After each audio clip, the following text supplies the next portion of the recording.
नमस्कार मित्रांनो, आता आम्ही वाळू जे आहे ते खाल्लं आणि ह्या ज्या बिया आहेत त्या पुढच्या वर्षासाठी म्हणून ह्या आम्ही सांभाळून ठेवणार आहोत। नवीन पुढच्या वर्षी ज्यावेळेस जून महिन्यामध्ये पाऊस पडेल त्यावेळेस आम्ही ह्या बिया लावणार आहोत। त्याच्यासाठी आता ह्या ज्या बिया आहेत त्या आम्ही दुकानातनं न घेता ह्याच बिया आम्ही सांभाळून ठेवणार आहोत आणि पुढच्या वर्षी आम्ही त्यासाठी म्हणजेच पुढच्या वर्षासाठी जे आहे ते काकडी म्हणजेच वाळकासाठी हेच बियाणं वापरणार आहोत।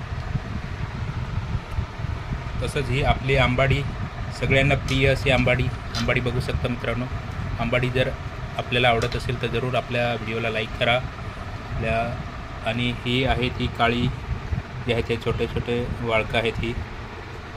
तर ही काय ही म्हणजे एवढी मोठी झालेली नाही, ही छोटी छोटी, पण ही